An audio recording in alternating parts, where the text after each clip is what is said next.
Que a doce paz do Senhor Jesus esteja no seu coração. Seja muito bem-vindo a mais uma aula da nossa EBD Online.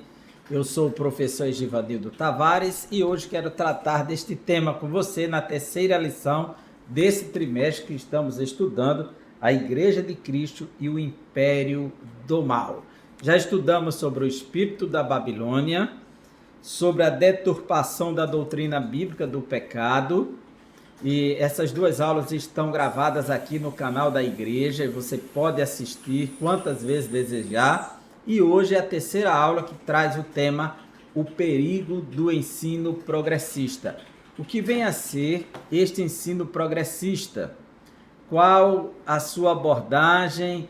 Qual a sua proposta? Em que ele nos compromete? E por que devemos nos preocupar com o ensino progressista? Então, esse é um tema muito importante, a lição está bem escrita, o professor, pastor e teólogo Douglas Batista fez uma pesquisa extensa sobre isso, e o nosso foco, a nossa ênfase será mais voltada para o aspecto do progressismo, voltado para o universo religioso, de forma muito específica, no âmbito da teologia liberal. Então, sem mais delongas, vamos para a nossa aula. Primeiro, o que vem a ser o progressismo? O movimento progressista, ele surge no mundo a partir do movimento iluminista, o iluminismo. O iluminismo foi a filosofia, o movimento intelectual racionalista do século XVIII, baseado na valorização da razão, do intelecto e do conhecimento científico para reorganizar o mundo, o qual foi denominado de Enlightenment, a iluminação da mente. A filosofia das luzes, ilustração, século das luzes, como é bem chamado, pois os pensadores, depois que deu um basta na Idade Média, iniciou a Idade Moderna, veio a Reforma Protestante, muitos filósofos começaram a refletir e acusar a igreja, o cristianismo, principalmente o cristianismo católico, que era a igreja hegemônica dominante, responsabilizar ela por todo o atraso que havia na Europa e na parte do mundo ocidental. E eles começaram então a pensar a partir da própria razão, da própria ciência. Eles acusaram que todo o período para trás da Idade Média, os 1000 anos da Idade Média, que não dá 1500 anos da Idade Média, praticamente, ou 1200 anos, já que o Império Romano caiu em 476, e aí a Idade Média começa até 1453, com a tomada de Constantinopla pelos turcos. 1000 anos mesmo de história aí. Estaria na escuridão, nas trevas. Então, a idade das trevas, agora a idade das luzes. Então, esse momento e essa luz é buscada na própria razão, não mais no conhecimento religioso, já que ele é subjetivo, ele é particular, é de foro íntimo, e a busca agora será por um conhecimento que seja comprovado para que tenha utilidade para todos. Então, vai surgir aí ideias como o empirismo, depois o positivismo e outras ciências, todas sendo geradas por esse movimento que se vale agora do método científico e chama de iluminismo, a mente iluminada, a própria razão. Então isso vai gerar uma perspectiva dentro chamada de progressismo, a luta pelo progresso, a busca pelo progresso. Mas o progresso será apenas científico? Não. Esse progresso envolve também o próprio ser humano, o próprio gênero, a própria raça.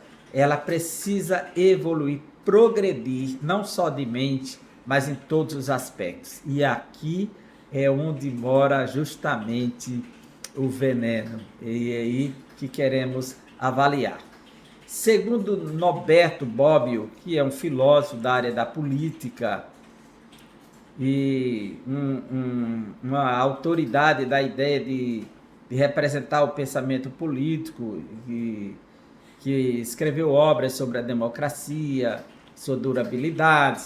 Ele diz que a ideia de progresso pode ser definida como ideia de que o curso das coisas, especialmente da civilização, conta desde o início com um gradual crescimento do bem-estar ou da felicidade, com uma melhora do indivíduo e da humanidade. Veja, uma melhora do indivíduo e da humanidade, constituindo um movimento em direção a um objetivo desejável, ou seja, a ideia de progresso. Ela se define nessas acepções, nesse aspecto. Então, o progressismo, segundo o dicionário Michaelis, essa doutrina do progressismo, do progresso, é a propensão ou tendência progressista, é a preconização ou aprovação de uma política progressista ou de reformas sociais, políticas e religiosas. Então, essa busca pelo progresso tem levado a humanidade a seguir novos rumos, novas concepções, que eles entendem e defendem que isso é o que representa o progresso, não apenas de um ponto de vista científico, e às vezes usa a própria ciência para fundamentar as ideias, ainda que sejam ideias e ideologias, onde se troca o óbvio, aquilo que é permanente, pelo impermanente, aquilo que é absoluto pelo relativo, em nome da ciência, contanto que tenha o embasamento de uma voz, de um acadêmico, que tenha diversos títulos por trás, então isso é científico. E nós sabemos que a matemática, ela defende que 1 mais 1 é igual a 2, né? E 2 menos 1 é 1, então não podemos alterar isso. E então algumas pessoas estão hoje defendendo ideologias e impondo como verdades objetivas, e se desejassem e se impôsse apenas para ter o direito de definir e decidir isso no meio de um grupo que eles chamam de minoritários, e adotar só para eles, mas querem impor como regra universal, fazer disso uma agenda mundial. Para que o mundo esteja em unidade, precisa falar na mesma língua e andar de acordo com a mesma agenda que é estabelecida pelos progressistas. É aí onde vem a preocupação daqueles que defendem o pensamento tradicional conservador. Então, os 3 objetivos da nossa lição serão: primeiro, elencar; segundo, explicar; terceiro, aplicar. O que? Elencar o quê? Os elementos que descaracterizam o cristianismo bíblico. Descaracterizar é tirar as características. Por quê? Toda entidade que se preza, ela tem as suas características que formam a sua identidade. Se você começa a remover as características que definem a identidade daquela entidade, logo ela deixará de ser aquilo que é para ser aquilo que não é, para se adequar à vontade de alguém. Ela vai ter que negar a sua própria identidade. Então, o primeiro capítulo ele trata de mostrar, elencar os elementos que descaracterizam o cristianismo bíblico. Quer dizer, se você remover a pele de um animal que depende dela para enfrentar todas as intempéries, você vai expor esse animal ao perigo. Então, é necessário que cada animal tenha recebido o seu pelo ou a sua plumagem para se adequar ao seu habitat. Assim, cada empresa, cada sistema, cada grupo, cada entidade formada de pessoas, como o cristianismo, tem suas características, tem a sua estrutura, tem a sua camada, que se for removida, pode expor ao perigo. Vemos as histórias agora tão tristes de como os homens foram visitar o Titanic e usando um submersível aí moderno, mas sem ter ainda a experiência que de fato ele era seguro para tal. Foi uma aventura, foi um risco, e o resultado, todos foram penalizados com a morte, quando investiram em nome do progresso, confiando na tecnologia que era seguro sem ter ainda um respaldo, uma comprovação. Então, os primeiros que se tornaram assim, objetos daquela experiência, foram ceifados, né? E aí onde fica a confiança nessas novidades. Então, segundo explicar as principais teorias progressistas, quem são elas, de onde vêm? Principalmente aquelas do universo religioso. Terceiro, aplicar elementos que refutam o ensino progressista, ou seja, qual o embasamento apologético que precisamos ter para responder a qualquer um que nos pedir a razão da nossa esperança. O nosso textuário nos diz assim: sabe, porém, isto, diz o apóstolo Paulo a Timóteo, que está em Éfeso, tomando conta da igreja, e essa é a última carta de Timóteo, 2 Timóteo. Ele vai chamar Timóteo para Roma e vai mandar Tito para lá. Sabe, porém, isto, que nos últimos dias sobrevirão tempos trabalhosos. Quando Paulo falou nos últimos dias, ele estava consciente do que estava dizendo,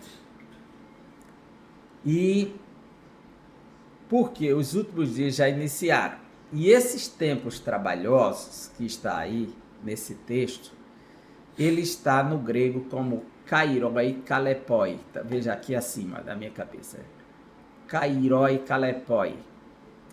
A palavra kairoi é o plural de kairos. Kairos é o tempo oportuno, no tempo certo. Então, vai chegar um tempo em que foi trazido de trabalhosos. Mas essa palavra kalepoi, de kalepos, significa reduzir a força, difícil de fazer, difícil de pegar, difícil de tolerar, preocupante, duro, feroz, selvagem. Tudo isto é o significado dessa palavra kalepoi, que está ali, trabalhosos, do português. Essa é a palavra grega que está aí. Então, Paulo está preconizando dias difíceis, que serão duros, selvagens, ferozes, preocupantes, difícil de tolerar, difícil de se fazer, difícil de pegar. Essa é a proposta, e nós estamos vivenciando esses dias de tempos trabalhosos, dias muito difíceis. A nossa verdade prática nos diz: os ensinos progressistas buscam desconstruir a fé cristã por dentro e afastar as pessoas do verdadeiro cristianismo bíblico, tornando-as meras militantes de causas sociais. Veja o que diz o apóstolo Pedro na sua segunda carta, capítulo 2, versículo 1. Por dentro. O ensino progressista, ele não vem de fora para dentro, ele vem de dentro para fora. Capítulo 2 da segunda carta de Pedro, versículo 1. Assim como no meio do povo, surgiram falsos profetas, assim também haverá entre vós, ou seja, no meio de vocês, falsos mestres, os quais introduzirão dissimuladamente heresias destruidoras, até ao ponto de renegarem o soberano Senhor que os resgatou, trazendo sobre si mesmos repentina perdição. Então, o apóstolo Pedro deixa claro que surgiria no meio do povo de Deus esses falsos mestres. O apóstolo Paulo, alertando a igreja de Éfeso, ele chamou na ilha de Mileto os anciãos e lhe deu os últimos conselhos. Vamos para o livro de Atos, capítulo 20, para vermos. Atos dos Apóstolos, capítulo 20, quando o apóstolo Paulo nos diz assim, 20, versículo 29. Eu sei que depois da minha partida, entre vós, não é fora, é entre vós, é no meio de vocês, penetrarão lobos vorazes que não pouparão o rebanho. E nós estamos vendo essa realidade tomar conta da igreja e se expandir. Lobos vorazes que não perdoam o rebanho. Não tem misericórdia do rebanho, esses lobos vorazes. Então, nesta lição, veremos que os ensinos progressistas enfraquecem a autoridade da Bíblia. Que quando a Bíblia deixa de ser autoritativa, de ser a última palavra e a única palavra também, então ela perde a autoridade, ela é enfraquecida e aí que vai valer são outras vozes no lugar da voz de Deus. Suas heresias propagam que as escrituras contêm erros. E isso deve-se porque existe um paralelo, um estudo sobre os manuscritos antigos. E quando você vai olhar para a tradução da Bíblia, surgiram muitos manuscritos. A palavra manuscrito quer dizer escrita, manu é mão, escrito, scriptus, em latim quer dizer escrito, então escrito à mão. Tudo era manual, tinha que contratar um escriba, alguém que soubesse ler, escrever e reproduzir. Então não era todo mundo que fazia isso. Cada escriba tinha a sua própria grafia, né? Tinha antigamente cadernos de caligrafia, né, para aprender a escrever uma letra melhor, mais legível. Então cada um tinha sua própria caligrafia e quando esse manuscrito circulava, se o outro copista não entendesse direito a letra do outro, podia ser que ele interpretasse. Às vezes, uma mesma palavra, ela pode ser escrita do mesmo jeito, mas a ausência de um acento ou o acréscimo de um acento, e quando não tinha isso, o contexto é quem determina que palavra é aquela que está sendo falada, eu posso dizer assim, ele melou a manga com a manga. E uma pessoa que não saiba disso, ele só conhece a palavra manga num sentido, é a mesma palavra escrita do mesmo jeito, né? Ela é homófona, né? Tem um único som. Ou monofonia, né? Mas ela é homórfica, né? Da mesma forma se escreve. Ela tem sentidos diferentes. Quando diz que melou a manga, estou falando da manga da camisa. Quando diz com a manga, estou falando do fruto. Pode ser. Então, isso aconteceu do copista alterar palavras, sentidos. Mas o contexto geral foi preservado da mensagem. Essas variantes que surgem nos manuscritos antigos são de palavras, não é de texto. Não é de texto. Uma palavra só, ela não pode mudar o significado de uma história. Uma palavra só não pode, né? A menos que ela seja totalmente adulterada, alterada totalmente. Mas uma palavra só, ela não pode alterar o sentido de um texto. Então, muitos acham que a Bíblia contém erros por conta disso. Só que hoje, atualmente, a arqueologia já desterrou, já encontrou, achou, descobriu, e já arquivou para nós mais de 5.200 manuscritos gregos só do Novo Testamento. O Antigo Testamento hoje tem um acervo gigantesco de manuscritos, a partir dos manuscritos achados do Mar Morto, entre outros, que não dá mais para duvidar da autoridade, da veracidade, da historicidade, da confiabilidade do texto bíblico, né? A Bíblia se torna hoje, por excelência, um livro sui generis em termos de documentação, por ser o livro mais bem documentado da história mundial. Não tem nenhum livro de nenhuma religião, de nenhuma ciência, de nenhum pensador que contenha um acervo de manuscritos antigos maior do que a Bíblia. Então, é o livro mais bem documentado. Então, não precisamos temer qualquer tipo de acusação contra as Escrituras, pois nós temos essa fonte de testemunhas a nosso favor. Então, os progressistas, eles defendem que Deus não é soberano e que o sobrenatural é um mito. São indiferentes à doutrina bíblica do pecado, porque quando você rejeita a doutrina do pecado, tudo se torna relativo e possível estar à mercê da escolha do homem, e classifica qualquer atitude, qualquer pensamento como algo cultural, local. Então não existe pecado. Então a negação da doutrina do pecado, ela se torna interessante para o ser humano, porque ela satisfaz os desejos pecaminosos do ser humano. Então, eles relativizam os valores morais e defendem a necessidade de ressignificar a fé cristã. O que é ressignificar? É dar um novo significado, contextualizando à luz da contemporaneidade da cultura, que é a contracultura. Em relação à cultura judaico-cristã.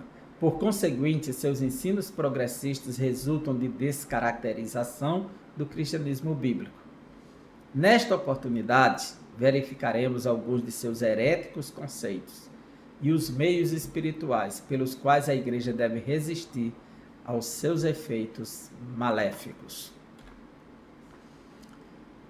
Capítulo 1 da lição, a descaracterização do cristianismo. Você tem aqui uma foto de um carro que ficou famoso nas mídias por ser um carro da Ferrari, um carro caríssimo, sabe? Tanto caro quanto raro esse carro. E o resultado é que esse carro ele ficou exposto e abandonado, e o ferrugem lhe dominou, lhe corroeu, porque ninguém cuidou dele. Então, um carro de muito valor perdeu o seu valor porque o ferrugem lhe devorou. Da mesma forma, nos preocupamos com o cristianismo. Se ele não for cuidado e preservado, o ferrugem da má doutrina pode lhe devorar. Então, a descaracterização do cristianismo e assim o cristianismo vem a perder as suas características. Essa é a nossa preocupação. Então, a deterioração moral, o ferrugem, né? A expressão bíblica últimos dias faz alusão ao período anterior à volta de Cristo, sendo retratado como um tempo extremamente difícil, segundo Timóteo 3:1. O apóstolo Paulo alerta que o comportamento humano estará associado à impiedade, caracterizada pela profunda degradação moral. De acordo com 2 Timóteo, capítulo 3, versículos 2 a 4, ele diz assim: porque haverá homens amantes de si mesmos, avarentos, presunçosos, soberbos, blasfemos, desobedientes aos pais e mães, ingratos, profanos, sem afeto natural, irreconciliáveis, caluniadores, incontinentes, cruéis, sem amor para com os bons, traidores, obstinados, orgulhosos, mais amigos dos deleites do que amigos de Deus. Essa é a grande preocupação. Estamos nos últimos dias, como sabemos, carta aos Hebreus, capítulo 1, versículos 1 diz assim, o versículo 1 diz: havendo Deus antigamente falado de muitas maneiras aos pais por meio dos profetas, agora nos fala nestes últimos dias, nos fala por meio do Filho, a quem constituiu o herdeiro de todas as coisas. Então, a chegada de Jesus, a vinda de Jesus a esse mundo, seu ministério impecável, sua morte sacrificatória, sua ressurreição gloriosa, sua ascensão triunfante, marca que os últimos dias começou. Outra característica que estamos nos últimos dias é a descida do Espírito Santo no dia de Pentecostes. Atos dos Apóstolos, capítulo 2, nos diz que estavam todos reunidos no mesmo lugar, quando de repente ouviu-se um som como de um vento veemente e impetuoso, e encheu toda a casa, e todos foram cheios do Espírito Santo. Começaram a falar em outras línguas e a glorificar a Deus. Nisso, Pedro se ergueu juntamente com os 11 e proclamou à multidão: varões e irmãos, isto é o que foi dito pelo profeta Joel: nos últimos dias derramarei do meu espírito sobre toda a carne, e vossos filhos e filhas profetizarão. E ele começa a revelar que essa era uma das características dos últimos dias, a descida do Espírito Santo. E agora estava se cumprindo. Então, a vinda de Jesus, a descida do Espírito Santo e a deterioração moral revela que estamos nos últimos dias. Com isso vem então o enfraquecimento da doutrina bíblica. Por quê? Eles começam a propor o relativismo, não aceita a norma moral absoluta, instigam a má conduta da humanidade. O atual e alarmante crescimento do pecado é uma indicação que já vivemos nesses últimos dias. Não obstante, apesar das investidas heréticas, a Bíblia nos adverte a viver em santidade em qualquer época da jornada cristã. Então, a nossa chamada é para agradar a Deus, para viver de acordo com a vontade de Deus. E nós não podemos admitir conceitos relativistas que comprometem a moral cristã e enfraquecem a doutrina bíblica. Então, a erosão da ortodoxia. Existe aqui um ataque velado, que não está mais sendo velado, mas claro, à luz do sol, contra a ortodoxia bíblica, em que se substitui a doutrina verdadeira, única e necessária pela cultura. Isso é uma questão cultural, depende do povo, do local. Veja só, o ensino progressista representa um ataque teológico da teologia liberal, a ortodoxia bíblica. Suas teses reduzem o texto bíblico a um mero registro de experiências religiosas. Desse modo, o fundamento da fé cristã é questionado, isto é, a autoridade bíblica é rejeitada e suas verdades negligenciadas. O conteúdo doutrinário cede espaço para a cultura, o entretenimento e ao resultado a qualquer custo. Quer dizer, você troca a doutrina agora por uma questão cultural, a busca pelo entretenimento, o prazer, a satisfação, contanto que as pessoas estejam se sentindo bem consigo mesmas e não sintam culpa do seu pecado, não sintam remorso pelo que pecaram contra Deus e precisam se arrepender, mudar de vida, mas aprovar tudo que as pessoas fazem, contanto que elas estejam em busca da felicidade, o adultério se torna válido, a infidelidade se torna válida, a banalização do divórcio se torna válido, tudo se torna válido, contanto que o ser humano esteja bem consigo mesmo.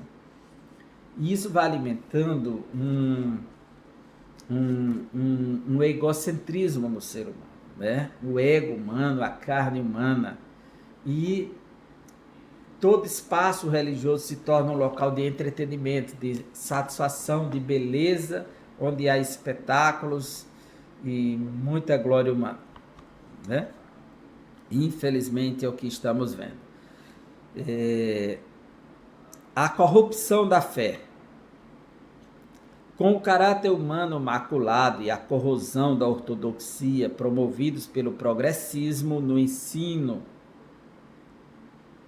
o progressismo se vale do ensino para formar a mente humana, para que ele possa aceitar e adaptar-se a essa forma de pensamento.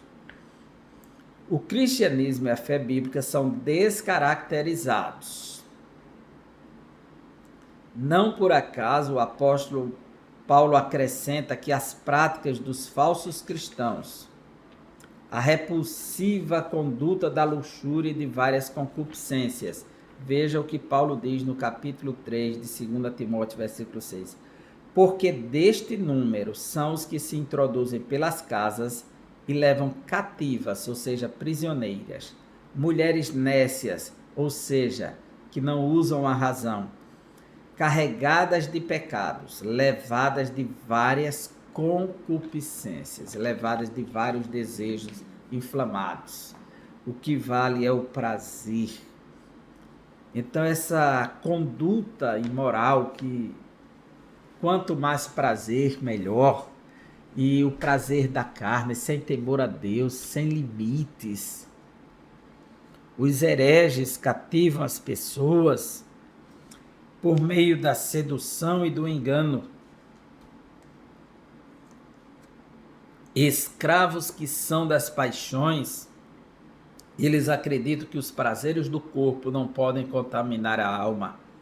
Por isso, os pecados morais, a libertinagem e o abuso do corpo são tolerados, tais como a prostituição, a ideologia de gênero, a droga, o aborto, o relativismo moral e etc.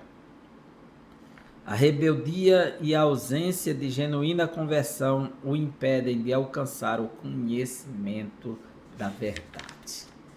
Veja o versículo 7 de 2 Timóteo, capítulo 3. Que aprendem sempre e nunca podem chegar ao conhecimento da verdade. Estão sempre aprendendo outras coisas. Estão abertos a outros conhecimentos. Estão abertos a um progresso, mas a verdade nunca conhecem. Por isso que eles aprovam tranquilamente, naturalmente, qualquer tipo de perversão e não conseguem enxergar nenhum malefício, nenhum prejuízo moral ou espiritual para as pessoas. Estão aprendendo sempre, mas nunca chegam ao conhecimento da verdade. Infelizmente, este é o caminho da humanidade. Um caminho sem precedentes. Por fim, o engano desses mestres e seus seguidores será objeto do juízo divino. Capítulo 3, versículo 8 de 2 Timóteo diz: E como Janes e Jambres, os feiticeiros do Egito, resistiram a Moisés, assim também estes resistem à verdade. Sendo homens corruptos de entendimento e réprobos quanto à fé. Moisés foi até o Egito para libertar o povo, com os sinais e maravilhas da parte do Senhor. E os feiticeiros de Faraó simplesmente imitavam os milagres que Moisés fazia para manter o Faraó preso no pecado e o coração endurecido para não permitir que Israel saísse e que a glória de Deus se revelasse sobre eles. Assim, muita gente está lutando com o engano para sufocar a verdade em nome do engano, para que o engano prevaleça e a verdade seja desconhecida e o engano seja aceito como verdade. Infelizmente, esse é o trajeto da humanidade. As teorias progressistas. Como eu falei, essas teorias aqui não é do ponto de vista da filosofia, da política, embora ela tenha partido desse aspecto, ela caminhou para dentro das faculdades de teologia e muitas faculdades se tornaram liberais. Sempre surgiu o joio e o trigo juntos, sempre crescem juntos, joio e trigo. Não podemos separar nem ignorar isso. Quando Jesus, no último livro da Bíblia, se revelou a João na ilha de Patmos, o último apóstolo vivo, ele mandou escrever 7 cartas às 7 igrejas da Ásia. Se você ler cada carta destinada a cada igreja, você não acredita que o cristianismo nem completou 100 anos e já estava vivenciando uma crise tão profunda e tão degradante naqueles dias. Agora imagina a igreja do século 21, que é a nossa. Como Jesus enviaria uma carta para nós hoje? O que ele diria? Primeiro, a desconstrução da Bíblia. Se você ler as 7 cartas do Apocalipse, perceberá que há igrejas que não seguem mais a verdade, já há igreja que não segue mais o amor. Uma fracassa na prática cristã, outra fracassa na doutrina cristã. Estão aceitando a doutrina dos nicolaítas, a doutrina de Balaão, a influência de Jezabel, a prostituição. Mas a igreja verdadeira, ela sempre lutou, embora sendo minoria, fazendo resistência a todo e qualquer movimento que comprometa a sua identidade, que descaracterize a sua forma de ser, que é igreja do Senhor. Então, a desconstrução da Bíblia.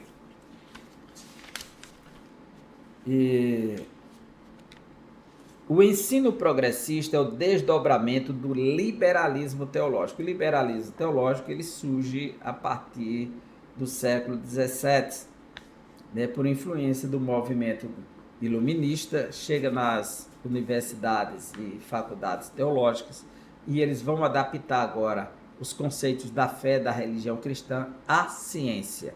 Dessa busca de embasar cientificamente e optar pela razão no lugar da revelação, da iluminação e caracterizar que toda e qualquer experiência deve estar submetida ao conceito da religião, e isso é subjetivo a foro íntimo, e não como verdades objetivas, mas verdades subjetivas, eles separam os conhecimentos e passa a valorizar, então, uma linha de pensamento progressista.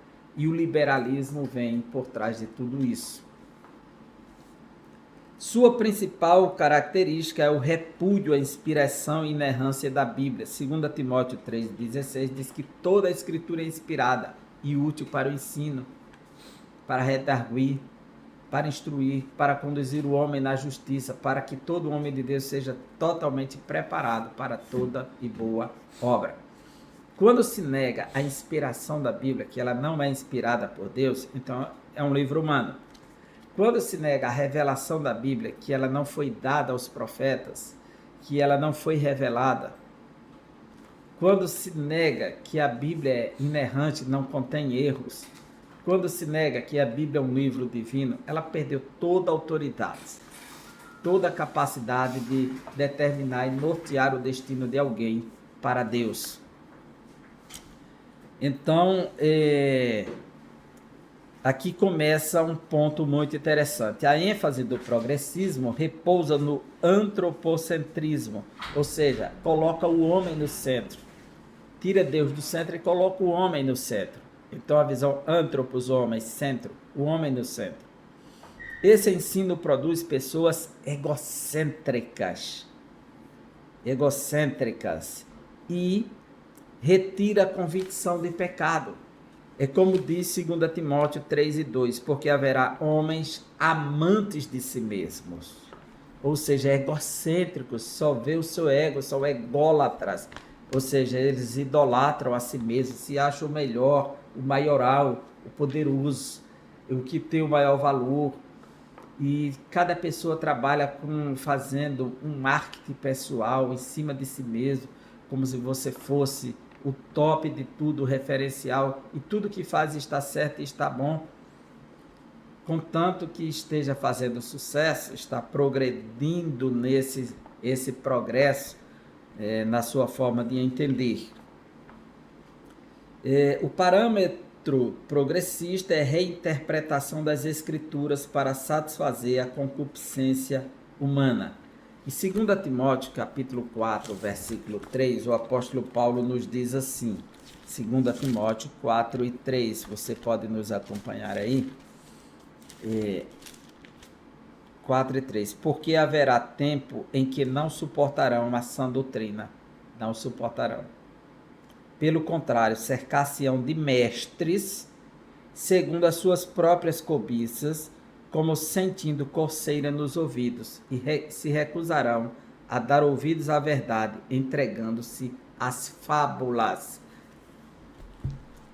É interessante como começa um processo de reinterpretação das Escrituras, negando as verdades objetivas, negando a proposta do texto, a intencionalidade do texto, para colocar um novo sentido ao texto, um novo significado que não é o significado do texto, e muitas vezes troca o significado pelo sentido, a verdade objetiva pela verdade subjetiva. A partir da experiência humana, o que importa é como esse texto se encaixa na minha vida, não é como eu me encaixo nesse texto. Isso é um processo de reinterpretação e ressignificação do próprio texto. Então propaga-se um evangelho em que a salvação do homem ocorre por meio de uma reforma social e não pela regeneração.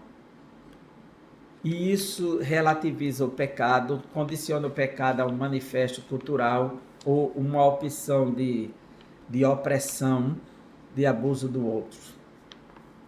O teísmo aberto.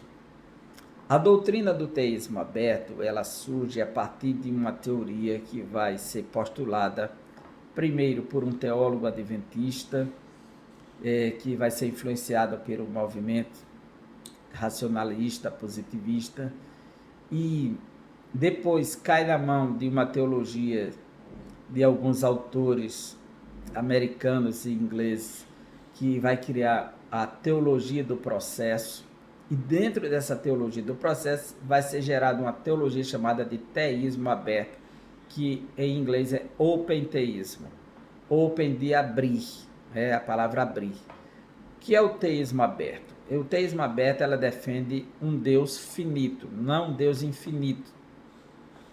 Ser um Deus que tem limites. E os seus principais representantes nessa escola, que deram forma a essa escola, foi Clark Pinnock e John Sanders. E esses dois autores, eles são representantes da doutrina arminiana. Eles vão se valer da doutrina do livre-arbítrio, levar ao extremo. Eles vão quebrar com a acepção, com o conceito clássico que Jacó Armínio dava ao livre-arbítrio como algo que foi perdido com a queda e restaurado na regeneração, e aplicar a todos como muito mais seguindo uma visão mais pelagiana, o que leva muitos a acusarem por serem arminianos. Mas esse não seria o motivo de justificar uma falsa doutrina, que nós temos falsas doutrinas vindo de todas as áreas, de todas as correntes conservadoras. Então existem igrejas reformadas e liberais em todos os lados. Esse não seria o motivo, seria injusto classificar porque era arminiano. Não, de forma alguma. Então, quando a heresia vem de um pentecostal, então é porque isso é coisa de pentecostal. Não. E quando vem de um reformado, como é que fica? Quando vem de outra área? Não. Então não existe uma denominação que possa dizer que no meio dela não há alguém que não tem alguém que não tenha surgido com uma heresia. É muito comum. Então, o Clark Pinnock e John Sanders, eles colocam tudo em cima do livre-arbítrio para criar uma doutrina aberta para Deus. O que eles dizem? Se o homem tem livre-arbítrio, na verdade, então, Deus não pode ordenar nem conhecer os eventos que irão acontecer no futuro. Porque se o homem está livre para fazer escolhas diferentes, como é que Deus vai saber? Deus vai se adequar à determinação e escolha do homem expressa no seu livre-arbítrio. Então Deus não conhece o futuro de forma precisa. Ele prediz, mas ele não determina de forma categórica o que vai acontecer, porque ele está condicionado à decisão dos homens. Isso é limitar Deus, colocar Deus no canto da parede e entronizar o livre-arbítrio. Quer dizer, o livre-arbítrio humano é mais poderoso e mais forte do que Deus, porque Deus vai depender da decisão humana para saber das coisas. Imagina que situação delicada é essa, né? O futuro está aberto, está em aberto o futuro, ele não está fechado, por isso que Deus não sabe todas as coisas. O futuro está em aberto no sentido de ser tanto criação do homem como de Deus. Ou seja, o futuro está sendo construído por Deus e pelo homem, porque depende da liberdade humana. Esse pensamento é muito mesquinho e não se adequa ao que se chama de arminianismo clássico e puro, pois ninguém nega a soberania de Deus em relação ao amanhã, a cada atitude do homem, até a decisão que o homem vai tomar, que seja diferente daquilo que Deus queria que ele tomasse, Deus sabe que ele vai tomar. Porque Jesus disse, antes que chegue uma palavra nos vossos lábios, ainda que antes que venha se formar na cabeça humana qualquer possibilidade de articulação de pensamento, o Pai Celestial já sabe tudo. Essa é a palavra de Jesus, ele já sabe tudo, não há nada oculto para Deus, não há nada que ele não venha conhecer. A Bíblia diz que não precisava que ninguém desse testemunho dos homens para Jesus, pois a todos os conhecia e sabia o que havia no homem. Não há nada que surpreenda a Deus. Um Deus que é Deus é soberano sobre tudo, inclusive a formação de pensamento e as decisões articuladas da própria alma e no ato volitivo do homem, que por mais que seja volitivo, a capacidade de decidir, de pensar, ela não está de forma alguma absoluta, porque só Deus tem um livre-arbítrio absoluto, que não sofre nenhuma influência. O ser humano é movido pelos sentimentos, por influências externas e internas, pois a sua própria fraqueza emocional, ela pode condicionar as suas decisões, como as influências externas podem coagir a sua forma de pensar e decidir. Quantas decisões que não tomamos, que não queríamos, mas impulsionados por uma pressão emocional e pela busca da paz, nos adequamos a ela. Somos livres para dizer, eu não quero tomar essa decisão, mas também somos livres para dizer, vou me adequar a essa decisão. Deus não é assim. Deus é perfeito. Isso mostra que estamos vivendo dentro de um mundo em que há uma contingência nas nossas decisões, de pode e não pode ser ao mesmo tempo. Em Deus, não. Em Deus não há contingência. Em Deus há aquilo que é absoluto, pleno, completo, perfeito. O teísmo aberto é uma heresia perigosa e ameaçadora para a igreja quando se adota uma corrente de pensamento dessas. E esse conceito, ele rejeita o conceito de presciência, em que Deus sabe todas as coisas antecipadamente. Porque Deus não sabe, porque está aberto, o futuro está aberto, então Deus está condicionado àquilo que está aberto.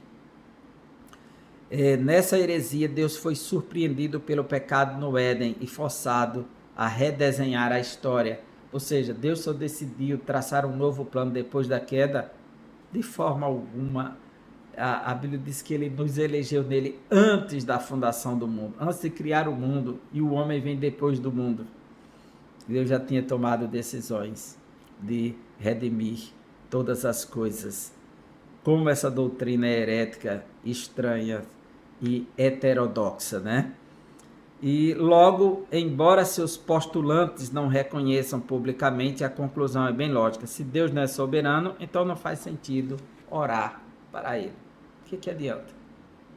Deixemos essa heresia estranha para trás e tenhamos cuidado quando alguém nos trouxer uma linha de pensamento atrativa que parece ter uma ideia tão promissora, mas é tão ameaçadora, tão danosa quanto um vírus que entra silencioso e traz prejuízo para todo o corpo humano. A teologia da demitologização, demitologizar o Novo Testamento. Rudolf Bultmann, teólogo existencialista, um erudito da academia alemã, foi amigo e contemporâneo de Martin Heidegger, filósofo alemão e o existencialista moderno. Ele era amigo e contemporâneo dele, e ele criou uma doutrina em que a Bíblia, o Novo Testamento, a sua tese é em cima do Novo Testamento, é um livro de mitos, ou seja, toda a construção do cristianismo foi fundamentada na mitologia. Eles se utilizaram de linguagens que vinham da mitologia para construir a narrativa, ou seja, Jesus não ressuscitou, é o mito da Fênix, e aí por diante. E como a história do Novo Testamento para ele está em volta de camadas de mitos, precisa remover os mitos para chegar à verdade que está por trás. Então, para ele, a única maneira do cristianismo crescer em Jerusalém e se expandir dentro do Império Romano era mascarando a linguagem, transformando Jesus em um herói mítico que venceu a morte, que ressuscitou e que ascendeu aos céus e que podemos confiar que nós vamos para lá, para esse mundo mítico, essa utopia criativa da mitologia. Então, ele propõe remover esses mitos para encontrar a verdade. Que verdade? A verdade que nada era verdade. Que tristeza, que teoria perigosa e danosa. Então, Rudolf Bultmann propôs um programa de demitologização do texto bíblico. O mito é uma história de caráter religioso que não tem fundamento na realidade e que se destina a transmitir um conceito de fé. Quer dizer, não tem fundamento histórico essas histórias do Novo Testamento, do livro de Atos, as cartas de Paulo, todas voltadas só para o mundo do mito, para enganar o povo.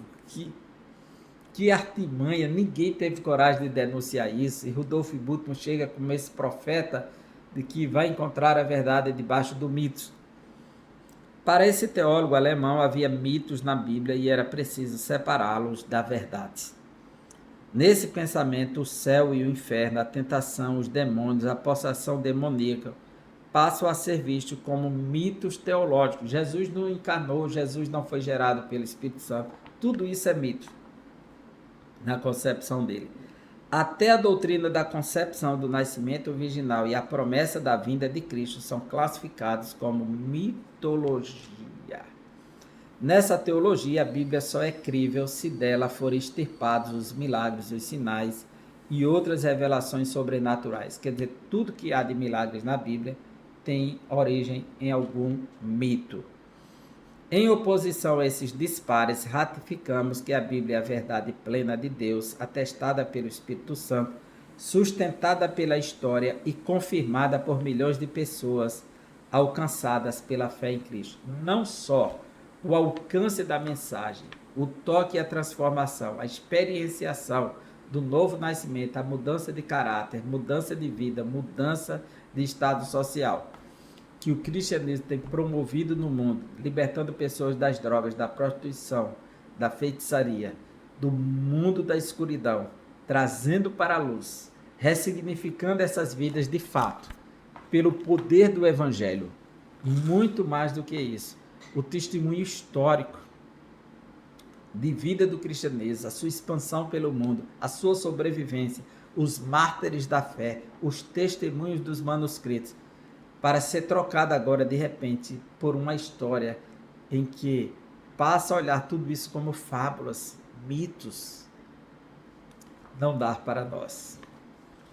Precisamos ter muito cuidado com essas doutrinas estranhas, heréticas, perigosas, que não levam a igreja ao crescimento, mas só à redução e adequação social. Logo, se essa doutrina toma conta da igreja, ela simplesmente vai preconizar o fim do cristianismo e uma outra coisa vai ter que ser admitida aí no lugar do cristianismo.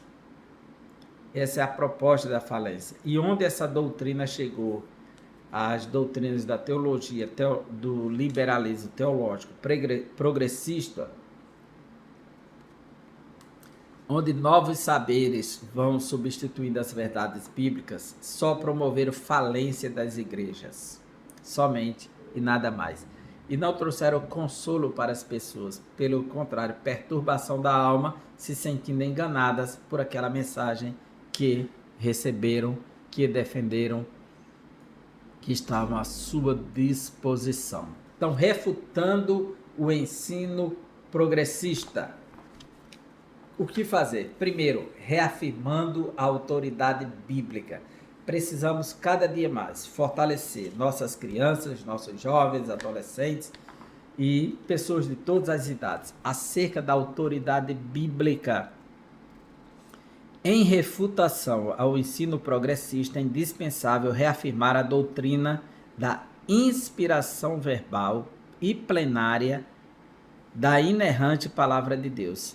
Se nós não lutarmos por isso aqui, se perdermos isso aqui, que a Bíblia é inspirada, é inerrante, que ela é autoridade, essa inspiração plena e verbal, nada vai dar certo e vai continuar. Precisamos sempre defender isso aqui, que ela é a palavra de Deus.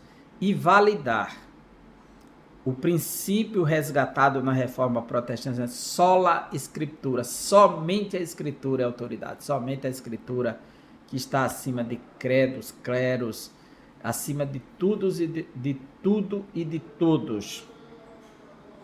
E instituir a Bíblia como única regra infalível, autoridade final de fé e prática. Nessa direção, Lutero advertia sobre a necessidade de distinguir entre o que foi entregue por Deus nos textos sagrados e o que foi inventado pelos homens no contexto da pesada tradição romana da Idade Média. Aquilo que foi inventado pelos homens para ser adotado como meio de salvação, Lutero disse, não, é pela fé, é pela graça. E somente a Escritura é autoridade. Não são mais papas, credos, nada disso. É a Escritura que está acima de tudo. Jacó Armínio diz, por sua vez, ele alertava que a perfeição das Escrituras é solapada quando sua verdade é negada ou reinterpretada. Desse modo, a autoridade bíblica é ratificada quando se oferece resistência à presunção das ideologias humanas em acrescentar ou retirar alguma coisa das Escrituras. O livro do Apocalipse, capítulo 22, 18 e 19, diz, qualquer que acrescentar ou remover qualquer parte das Escrituras, as pragas que estão nas profecias cairão sobre a sua cabeça. Então, precisamos defender esses princípios e valores. Então, ensinando as doutrinas bíblicas. Primeiro, afirmar a doutrina, a autoridade bíblica. Segundo, ensinar doutrinas bíblicas. Uma igreja que não ensina as doutrinas bíblicas, mas que conduz o povo movido por emoções, movido por sentimentos, por experiências pessoais, por revelações e sonhos, essa igreja está correndo sério perigo, porque ela está fundamentando o povo apenas nos sentimentos e não na doutrina bíblica. Agora, uma boa doutrina, ela leva a experiências profundas. Então, o mandato educacional que a igreja recebeu. A grande comissão confiada à igreja consiste em fazer e ensinar discípulos, e de fazer discípulos de todas as nações, ensinando-os a guardar todas as coisas que eu vos tenho ensinado. Existe um mandato aqui, educacional para a igreja. Ela precisa educar os seus membros, o seu povo. A incumbência é tanto de formação quanto de transformação de indivíduos. É responsabilidade da igreja evangelizar o mundo e ensinar as doutrinas bíblicas. Então, assim como Deus deu ao primeiro casal um mandato cultural, disse, domine a terra, sujeite e controle tudo. Eles receberam um mandato cultural de governar o mundo. Da mesma forma, a igreja recebeu um mandato educacional. O ato de evangelizar, chamar para a educação, formação da igreja. Enfatizando a santificação, o fortalecimento da autoridade bíblica e o aprendizado das doutrinas cristãs precisam estar atrelados a uma vida de santidade. Por quê? Porque santidade leva à obediência, a obediência leva à santidade. E Deus gosta da obediência. A Bíblia diz em 1 Samuel 15, 22, que Deus não tem prazer em ofertas e sacrifícios, mais do que a obediência. O obedecer é melhor do que o sacrificar. Então, vamos defender os padrões e valores tradicionais conservadores, o ensino da verdadeira santidade, que leva a essa vida de obediência por fé a Cristo Jesus. E assim vamos refutando o ensino progressista, quando reafirmamos a autoridade das Escrituras, quando educamos pelas Escrituras e quando praticamos as Escrituras. Reafirmar é confiar integralmente que só a Escritura é a autoridade máxima, inspirada, revelada e inerrante. Educar por meio das Escrituras é confiar nas suas doutrinas, o mandato educacional. E praticar as Escrituras é a santificação, é a obediência por fé. Enfim, a nossa conclusão é essa. As Escrituras advertem que a conduta humana dos últimos dias é de repulsiva descaracterização da fé. A heresia progressista critica as Escrituras, promove enfraquecimento da ortodoxia, instiga a frouxidão moral e afasta as pessoas do verdadeiro cristianismo. Contudo, a postura da igreja não deve ser de inércia, mas de resistência à iniquidade. A defesa da fé ocorre quando os valores imutáveis e atemporais da Bíblia são exercitados pelo poder de Deus na vida diária do crente salvo.